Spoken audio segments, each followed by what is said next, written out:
Brodhead, Wisconsin was founded in 1856 when the Milwaukee and Minnesota Railroad laid track from Janesville to Mineral Point. Brodhead would celebrate its 48th birthday, the year the Wright brothers made their historic flight, and would be 90 years old before it officially had an airport. At the Brodhead Airport, time stands still. This grass field preserves the early days of flight when fearless barnstorming pilots, adorned in skin-tight flight helmets and goggles, owned the skies. I'm Norman Aulabaugh, producer of this documentary concerning the history of the Brodhead Airport. I hope you will enjoy this fascinating story. Bill Earlywine and Wheeler Searles of Brodhead, Wisconsin, were pilots in World War II. Both would return to Brodhead following the war and play a part in establishing the Brodhead Airport. Bill was a student at the University of Wisconsin when the United States entered World War II. Bill volunteered for duty, enlisting as a flying cadet in April 1941. Bill became a heavy bomber pilot, flying a B-24 Liberator. He flew out of any of one of hundreds of small airports scattered throughout England. The great courage of these pilots and their crews was instrumental in bringing the war to an end. Bill Earlywine flew 30 missions as part of the war effort. Today, grass grows through the cracks in the concrete at these abandoned World War II airports, but the grass grows green at Brodhead Airport due to the enthusiasm Bill Earlywine had for aviation. Major Earlywine was discharged in October of 1945. His love of flying led to the establishment of Bill's Air Park on land leased from the Searles estate. The Brodhead Independent Register of 1946 contained many advertisements for Bill's Air Park. Note a sign of the times, a 3-digit telephone number, and passenger flights from $1.50 up. Flight instruction and charter services were offered. For those looking for more adventure, Bill would sometimes print his ad upside down. As noted in the April 11, 1946 Brodhead Independent Register, Bill had a passenger that wanted a stunt flight, but after a few rolls, the passenger had enough, and they returned to conventional flying. Bill became a tailorcraft dealer, selling this airplane for as little as $2,000. He also took on a dealership for the Air Coupe, guaranteed to be spin-proof. Dr. R.W. Stussy used Bill's flying machine equipped with skis to visit patients when deep snows in February of 1947 made it impossible to visit many rural farms. On March 14, 1947, Bill held a meeting at the Knights of Pythias Hall to discuss interest in establishing a municipal airport. Bill would never live to see the results of his dream. On a Monday evening in July 1947, Major William B. Earlywine, age 27, and his brother Ray Earlywine died of injuries received when the aircraft they were flying crashed in a pasture just a few feet from the airport. Both brothers are buried in Mount Vernon Cemetery in Judah. Well, now, if you ask me about how the Brodhead Airport got started, you're asking a kind of a big question. First off, getting the airport started involved a lot of people, and for a lot of people was a lot of fun. I can't start out without first telling you about Wheeler Searles and Bill Earlywine. Wheeler Searles and Bill Earlywine were about the same age, and they were buddies, and they both were in World War II, and they were both pilots. And Wheeler was the owner of the airport. Actually, his grandmother was the owner of the property that is now the airport. He Joined the Air Force probably at age 18, and he was down at Pensacola. And Wheeler's father came to my house and said to my dad, Wheeler's in awful trouble. Maybe we're going to have to go down to Pensacola. Wheeler is in the stockade. And when he got his wings, then all the doings was over after getting his wings, and he got in an airplane and started up, flew up in the air, and he flew at all the generals and all the big shots that had been giving him all this grief, and they all had to lay down on the blacktop because he flew that low and scared them. And Wheeler's just in awful trouble. Well, they needed fighter pilots so bad that they didn't keep him in the stockade very long. And he wrote my dad very religiously. We have really a pile of letters. I'm going to read you one of them that I think maybe that you will like. I'm going to show you. My dad was a soldier in World War I. And when Wheeler left, my dad said, Wheeler, take this. This is my 45 from World War I. And it's not loaded. And carry it with you.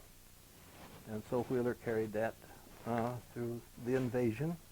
This letter was written to my dad right at the end of the war in Europe. We were called fighter bombers. We carried bombs and 8 50 caliber machine guns. These are P-38s. These guns really blew the hell out of the Jerry's. It was a little rough at times, Gummy, when the flak got pretty thick. But all in all, it wasn't so bad. Well, I've learned a hell of a lot about flying since I've been over here. And as I say, it was rough. I have a swell car and a motorcycle. I just went up to a German garage and I took them. He was pretty mad. But I had the 45, and he knew I'd use it if he said anything more. The Germans sure hate fighter pilots, and fighter pilots sure hate Germans. Anyway, with the car, I'll see an awful lot of Germany, and I'm going to do some motorcycling too. And then he goes on and says some other things. And that's the kind of a person Wheeler was. He came home and he hooked up with his friend Bill Earlywine, and they said, let's start a flying service in 1946. Bill Earlywine was a couple years older and an awfully good businessman. Wheeler was the kind of person that just went and did things, and it usually worked. And he's an awful good mechanic, and they started up then Bill's Air Park. Okay, my name is Jerry Earlywine. My older brother, Bill Earlywine, was the one that was very instrumental in starting the airport in Brodhead. He went to university in 1941, and right after Pearl Harbor, why he decided if he was going to have to go to the Army anyway, he might as well join the Air Corps. So he joined the Air Corps. He eventually ended up in England, flew 50 missions over Europe. When he returned home from the Air Corps, why he decided he kind of wanted to give rides and provide aerial service right here in Brodhead. And Bill made arrangements and got the airport rented down there from the Searles family, and he started giving rides and lessons. And he had originally he had Taylorcraft airplanes, and then he had some air coops, and I believe he had a Cessna too, I believe. And anyway, he was given a lot of rides and lessons. And the first year that Rock County had their air show down there, why he decided to take some of his planes down there. So they took their planes down to Janesville, and when the show was about over, they flew back to Brodhead and lit. And my oldest brother then, Bill, he said to my twin brother, he said, well, let's go up and fly around Brodhead and let them know we're back so we can give lessons or rides. And so they took off and they flew around Brodhead, and when they were coming in for a landing, that's when they were crashed, and my brother, well, both brothers were killed. And the airport almost died out after that, except for a few private individuals that had their own private planes. They kept them there, but as far as an active airport, why, all it was a landing field for them and a place to keep their plane. And he'd really be proud to see it nowadays, where there's about 30-some hangars, I guess, down there. And in the end, it all works out, I guess. Anyway, Early Wine had dozens of students right after the war. The GI Bill gave a free flight training to returned veterans. And then there was also quite a few merchants that then were middle-aged, I'll say in the 30s or 40s, like Stan Knight, Bill Knight's dad, Larry Ayers' dad, Larry Ayers, Pontiac and Buick, his dad, Ray Lyons, Ed Lyons in the drugstore. Oh, there was many, I can't think of them now. The fellow in the shoe store, those are middle-aged guys, or almost, and they became interested and took flight lessons along with the GI fellas. And that place was really booming. Then in July of 1947, July of 47, the Cole brothers had an air show on in Janesville, and all the guys that hung around the airport went down to it. Bill and his brother flew back early, and the rest of us then drove back, and when we got to the, out of south of Brodhead and got to the airport, we saw this activity. And what had happened, no one has ever known, but they dove into the trees on the southwest corner of the airport. Marv Fairman was a student. He didn't go to the air show, and he was just coming over the knoll on the very north side of the airport and saw him disappear into the trees. And it's never been determined what actually happened, whether he was trying to do something that the Cole brothers did or what. But anyway, he lost it into the trees. And immediately the place almost dried up. All the husbands, the wife says, "Oh, I better not take lessons anymore. You might get killed." And a lot of the young sons who were veterans survived, came home, was taking flight lessons. A lot of the mothers put a damper to it, so there was no instructor. So the airport practically died with 4 guys keeping it alive. 3 or 4 different fellows paid the taxes, passed the hat, $20 apiece. Bob Green, Wheeler Searles, later Doc Nelson, the dentist, Jerry Edgar, those few guys in about that time, Don Mason, they passed the hat, paid the taxes. But anyway, that's where the airport started and ended, actually, the activity when Bill Irwine, the instructor, was killed. I would like to say that from 1947 to about 1969, there was very little activity at the Brodhead Airport. I don't know if you could even call it a Brodhead Airport. There were people flying. Wheeler, then maybe there'd be Jerry Edgar. There was a while when he flew. Then Don Mason, he had a plane for a while. Then Dr. Nelson had a plane for a while. And they're just sort of very, very marginal use of it. And they'd mow an area. Wheeler would mow an area. Bob Green was Wheeler's friend and classmate, and also a fellow pilot from World War II. Bob Green would bring his tractor out and mow some, and it just sort of they were flying themselves, a few of them. Then in the very early 70s,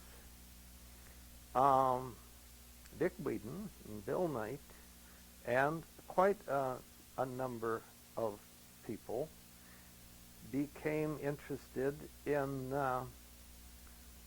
flying, and they formed Chapter 431 of the Experimental Aircraft Association. And it used to come up what is now called Airport Road, but at that time it was called Main Street Road. The Highway 11 bypass wasn't here then. So you had to come right past this airport, or what looked like it might have been an airport. At that time there was one hangar, I believe, with an airplane in it, and it was an Waco. It was a Waco UPF-7 that sat in a ramshackle hangar. One day I stopped and walked back in there and looked at the airplane. Finally met Bob Green one day, who owned the airplane. 1973 maybe. This all is pretty hazy now, it's so long ago. Built a small shack with a flat roof that where this building sits now, and started doing a little work on airplanes. And about that time I decided maybe I needed a hangar, so I built a hangar then, which I think was in 1974. The property that the two buildings sat on I bought from Don Cooley, who was another old-timer out here. He was a charter member of the chapter, had a Luscombe. And Don had bought about an acre in here where he wanted to build a house. But his wife said, no, we're not building a house on an airport. So he sold I managed to buy the acreage from him for $600. And what you see right in here is ours. I have since sold the property to 4 of my sons, the hangars and the buildings and the property, and they let me stay here and goof off in my retirement. Don Cooley, who I bought the property from, actually came up with the idea of forming an EAA chapter, so I can't take credit for that. Although I did make some calls, and some people, Kent Journalin, Bill Knight, I can't think of who else it might have been, had heard about it. And the first 2 meetings were at my house, and I think there were probably 11 or 12 people there. We decided to go ahead with it, formed a chapter, got our charter, and it became EAA Chapter 431. Then, in the very early 70s,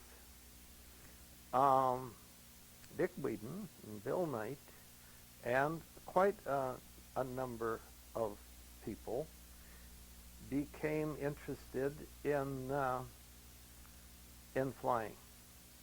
And they formed Chapter 431 of the Experimental Aircraft Association.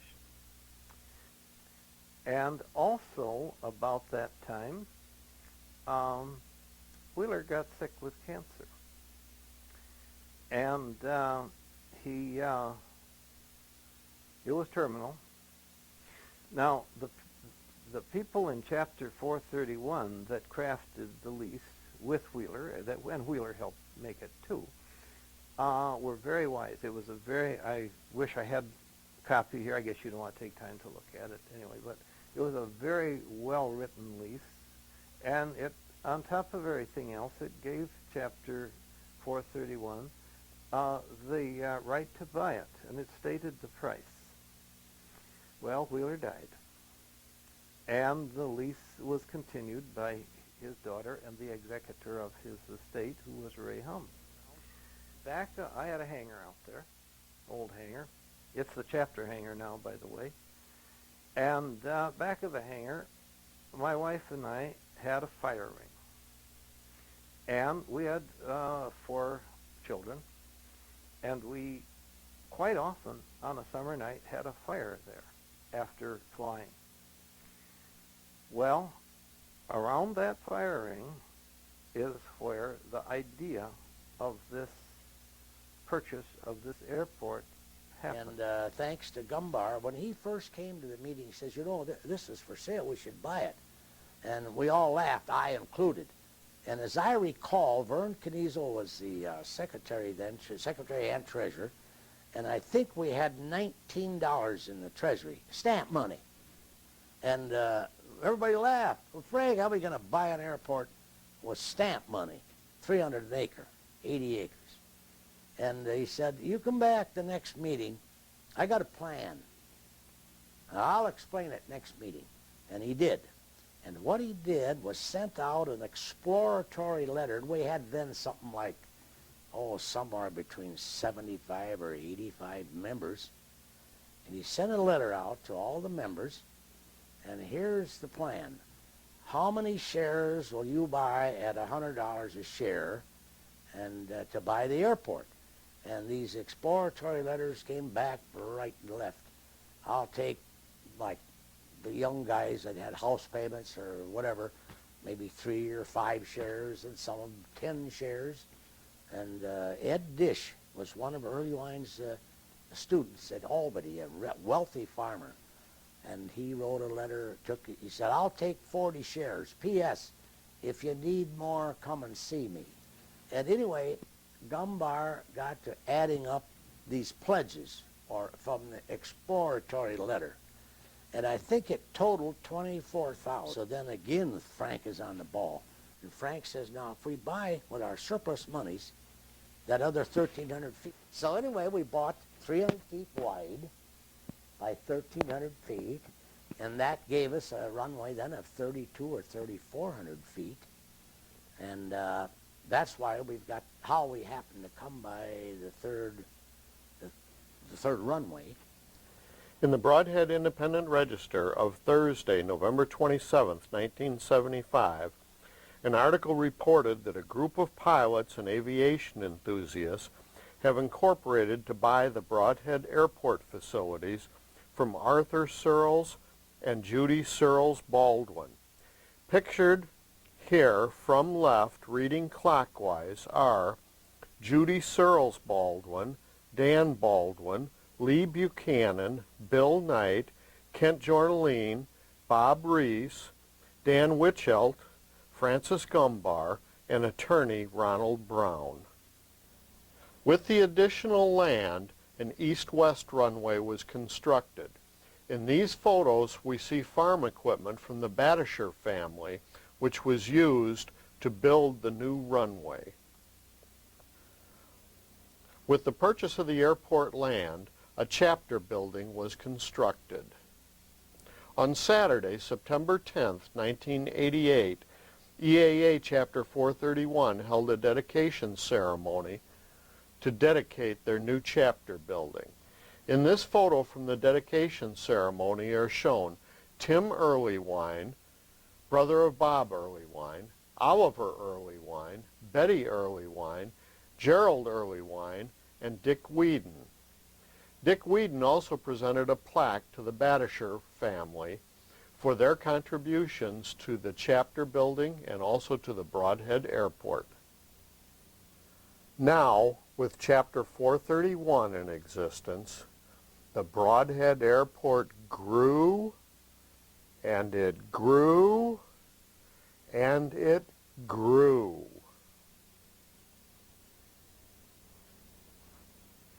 The history of the Brodhead Airport following the formation of Chapter 431 was mostly a history of the fly-ins. The first Brodhead Airport fly-in was held on June 10, 1976. Here, Pat Whedon is sitting on the running board of an old car, often used as a target in a flower bombing contest. At the second annual Brodhead fly-in, Ray Miller proudly displayed his Volksplane, powered with a 40-horsepower Volkswagen engine. Ray is probably more famous for his pork chop and fish boiled dinners. He still serves at Brodhead fly-ins today. At the June 1980 fly-in, the Spirit of St. Louis replica was featured, along with the Stinson Chase plane that made the national tour in 1977, commemorating the 50th anniversary of Lindbergh's flight. The Stinson SM-8A was piloted by American Airlines captain Jim Barton. Vern Jobst, who piloted the Spirit, dressed up like Charles Lindbergh and told the story of that historic flight. Sue Knight and Bob Reese from the Brodhead EAA chapter are pictured here along with Tony Goetz, the mechanic that helped build the Spirit replica. The 6th annual Brodhead Fly-In featured a 1946 Taylor craft owned by Ed Dish, Kent Jornaline, and Bill Knight. This airplane was purchased by Ed Dish from Bill Earlywine's dealership in 1946. This Taylor craft won the Best of Type Award at the EAA convention in Oshkosh 5 years in a row. The June Fly-In became open to the public in 1998. Francis Saunders explains the purpose of the June Fly-In Drive-In Pancake Breakfast. Yeah, I'm here with Francis Saunders. Francis was the chapter president when the Pancake Breakfast got started, and I thought I'd ask you, Francis, why it was that this idea came into your mind, and it's certainly turned out to be a good one. The reason, the two big fly-ins are, we'd sort of discourage the public because we're so crowded with guests.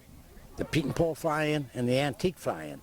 300 or 400 people, and we haven't got room for local or time to give them any attention. So the idea, well, let's have open house, a pancake breakfast, and invite the public, and then we welcome the townspeople as well as anybody else that wants to drive in or fly in. So that was the idea. Treat the townspeople to airplane rides or look around, whatever you want to do, and it worked out really good. Okay. The pancakes are always a big hit at this fly-in, and the pancakes fly almost as much as the airplanes. Here, Harold Frank is loading some children into a Stinson airplane that are going to be given a ride by pilot Jeff Fink. Clear!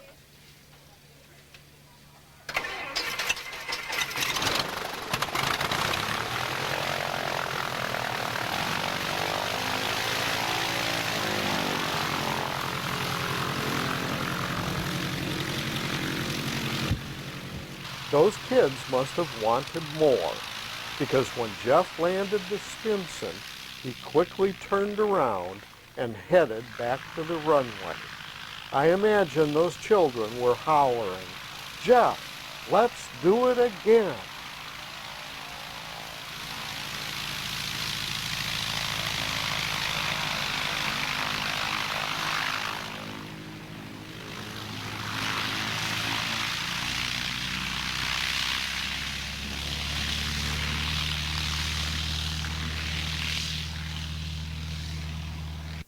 The grassroots fly-in started in 1979.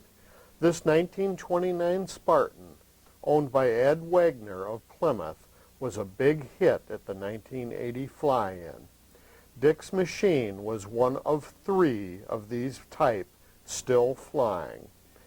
Al Kelk proudly displayed his Stearman at the Midwest Antique Airplane Club fly-in held on September 14, 1998. It took Al 27 years to restore the Stearman, which is now hangared at the Brodhead Airport. This machine has a 220 horsepower J5 Whirlwind engine, the same kind of engine Charles Lindbergh used on his historic flight across the Atlantic. Al Kelch noted there are only 5 of these engines operating in the world today. 4 of those 5 were at the 1998 fly-in. The Antique Fly-In today is a gathering for the Midwest Antique Airplane Club.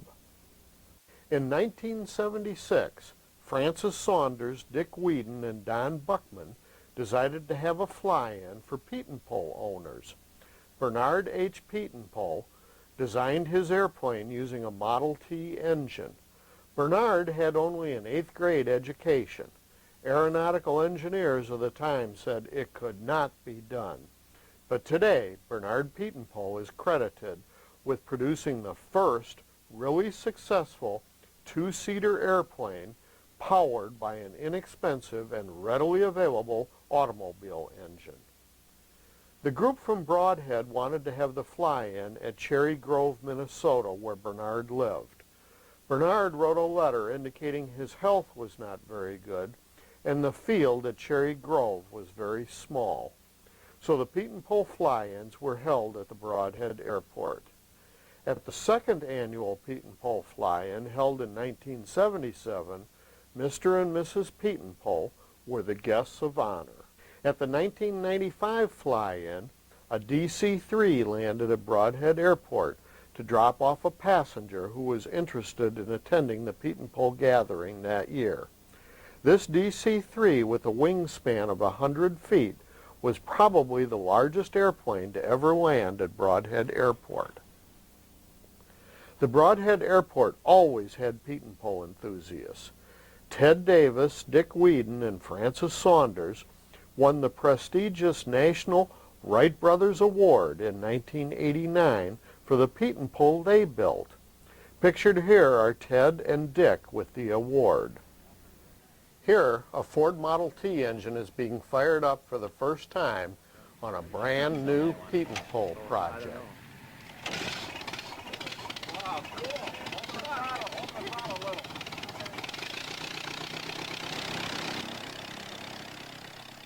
Notice that the radiator on that Ford automobile engine greatly obscures the view out over the cowling of the airplane.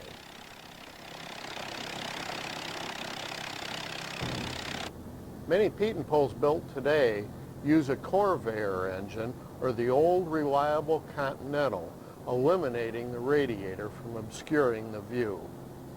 Let's take a chopper on the patch at Brodhead Airport in one of Bernard Pete and Pole's wonderful flying machines. Here we step back into the 1930s.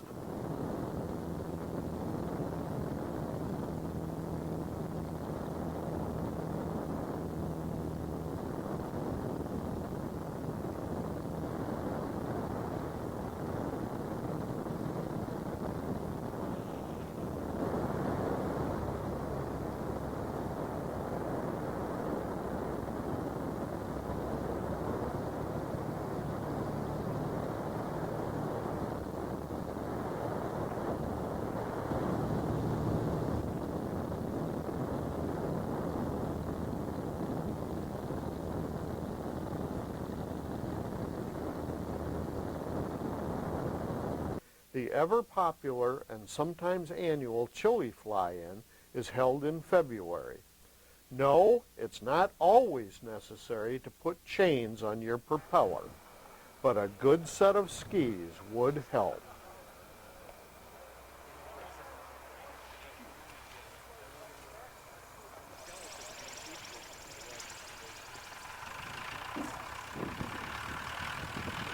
That Chili, pretty good.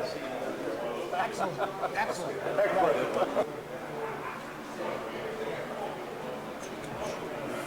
The fire is hot, the chili is hot, and it's a nice hot day out here in Wisconsin. Right.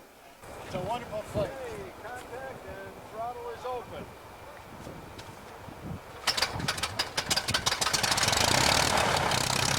That's the way.